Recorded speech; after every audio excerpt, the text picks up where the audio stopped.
ఓం నమః శివాయ శ్రీమాత్రే నమః. మిత్రులందరికీ నమస్కారం అండి. మీరు చూస్తున్నారు మేడి చెట్టు. ఇదేంటండి శ్రీనివాస్ గారు మేడి చెట్టు చూపిస్తున్నారు అని మీరు అనుకోవచ్చు. మన మిత్రులు చాలామంది అడిగింది ఏంటంటే, మీరు మేడి చెట్టు గురించి చాలా చెప్పారండి, మాకు కొన్ని సమస్యలు ఉన్నాయి, సమస్యలు బాగుంటా వీలో ఇంట్లో మొక్క పెంచుకోవడం వల్ల మనకి సమస్యల నుంచి బయటపడగలమా? ఆ సమస్యలు ఏంటో కూడా మీకు చెప్తాను.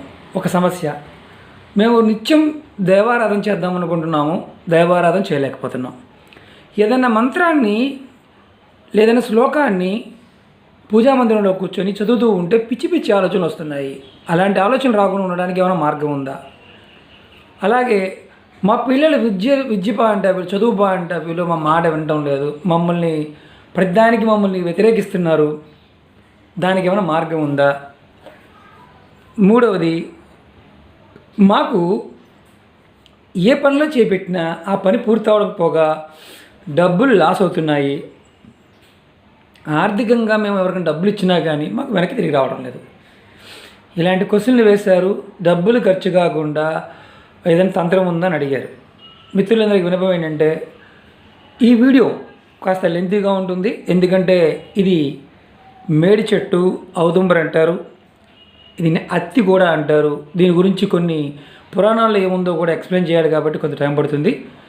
మీకు ఈ వీడియో నచ్చినట్లయితే ముందే లైక్ చేయండి, సబ్స్క్రైబ్ చేయండి నా ఛానల్ని, అలాగే గంట సింబల్ని యాక్టివేట్ చేసుకోండి, 10 మందికి షేర్ చేయండి. ఇది మన పూర్వీకులు, మన ఋషులు మనకి సనాతన ధర్మంలో మొక్కలు అన్నీ కూడా దైవశక్తులు కలిగి ఉన్నాయని చెప్పడం జరిగింది. ఆ పరంపరలో ఈ మేడి చెట్టు గురించి చాలా అద్భుతంగా చెప్పారు. నేను వీడియోలు కూడా చేశానండి, దీని గురించి చాలా వీడియోలు చేశాను. కానీ ఇన్నిటికి సమాధానం చెప్పగలిగే శక్తి సామర్థ్యాలు ఉన్న, డబ్బులు ఖర్చు కాకుండా ఉన్న ఒక అద్భుతమైన శక్తి కలిగిన చెట్టు. దీని గురించి మీకు చూపిస్తాను. ఎందుకంటే ఏం చేయాలి, ఏ నక్షత్రం, అటు తాంత్రికంగాను ఇటు ఉపయోగాలు, ఆయుర్వేదంలో కూడా ఈ చెట్టు గురించి చాలా అద్భుతంగా చెప్పడం జరిగింది. ఎన్నో రకాల సమస్యలకి ఈ చెట్టు కాయలు, బెరడు, ఆకు, చివరికి వేరు నుంచి తీసిన రసం కూడా ఉంటుంది, కలులాగా తీస్తారు. అది కూడా శారీరకమైన మానసికమైన రోగాలకి మందు. ఈ చెట్టులో సాక్షాత్తు దత్తాత్రేయుడు ఉంటాడు. ఈ చెట్టు గురించి మీకు నేను ఇప్పుడు టూకీగా చెప్తాను. ఈ చెట్టు మామూలుగా మనం మేడి అంటుంటాము. ఇందుట్లో 2 రకాలు ఉంటాయి, బ్రహ్మ మేడి, అత్రి మేడి అంటుంటారు.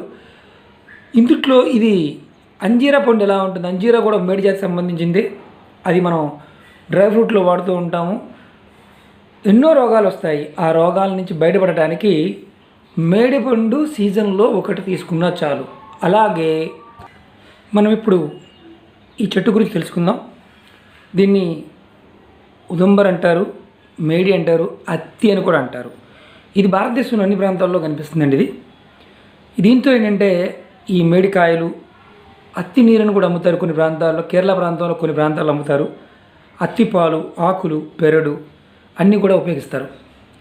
యజ్ఞయాగాదుల్లో ఈ చెట్టుకి ప్రాముఖ్యత, చాలా మంచి ప్రాముఖ్యత ఉందండి.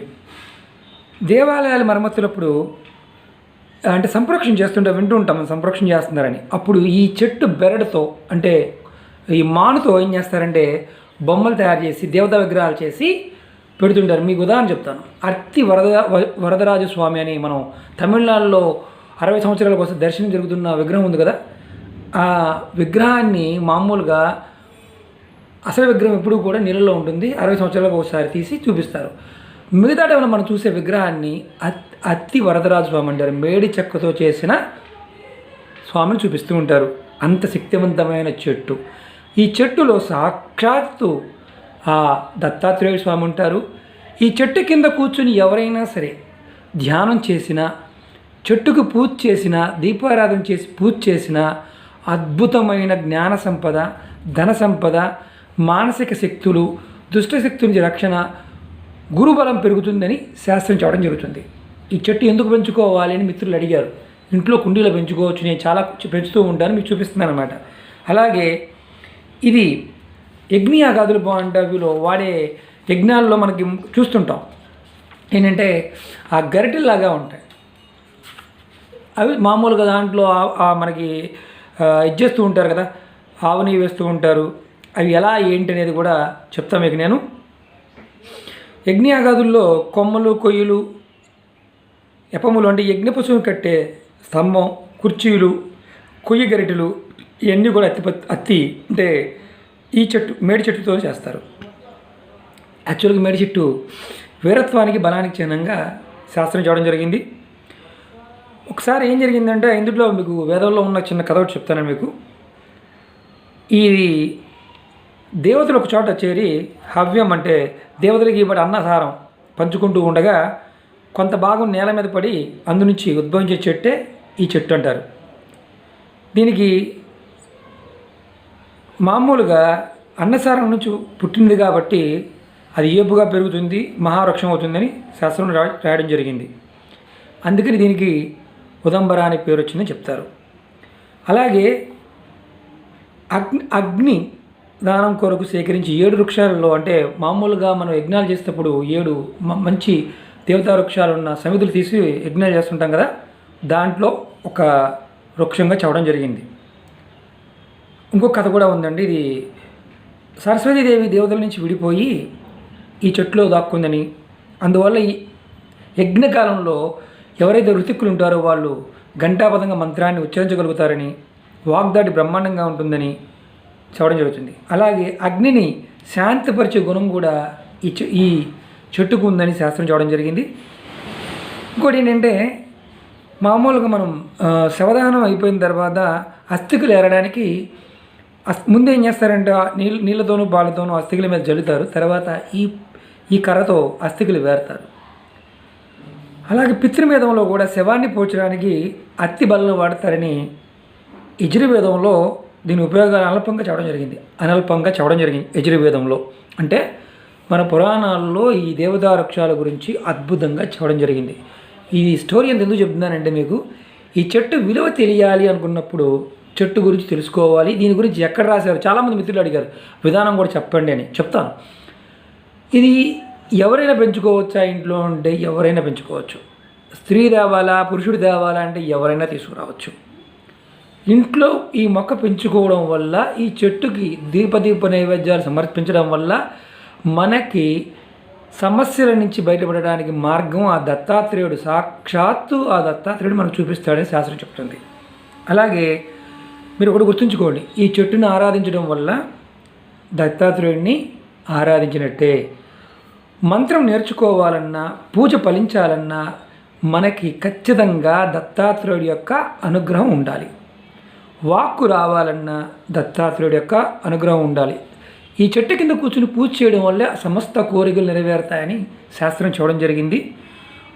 ఆయుర్వేదంలో ఈ చెట్టుని చాలా అంటే చెప్పాలంటే దగ్గర 2 గంటల సేపు చెప్పచ్చు. అన్ని ఉపయోగాలు ఉన్నాయి. అంజీరని ఎలాగైతే వాడుకుంటామో ఈ చెట్టు కాయని మనం పండిన కాయని రోజుకొకటి తింటే ఎన్నో రోగాలకి చివరికి మధుమేహానికి కూడా ముందుగా ఉపయోగపడుతుందని చెప్తుంది. అలాగే ఈ కాయలో విత్తనాలని పొడి మామూలుగా చాలా చిన్నగా ఉంటాయి, మంచిగా పొడి చేసుకొని తేనెతో కలిపి తీసుకుంటే మధుమేహ వ్యాధి కూడా నివారణ జరుగుతుందని చూడడం జరిగింది. ఈ బెరడు ఉంది కదా, చెట్టు బెరడు ఉంటుంది. ఆ బెరడుని ఇప్పుడు మామూలుగా లేత చెట్టు, పెద్ద చెట్టు బెరడు ఉంటుంది కదా, పుల్ల మీద పూతగా వాడితే ఆ పుల్లు తగ్గి ఏదైనా విషం లాంటిది ఉన్నా కానీ హరించబడుతుందని రాయడం జరిగింది.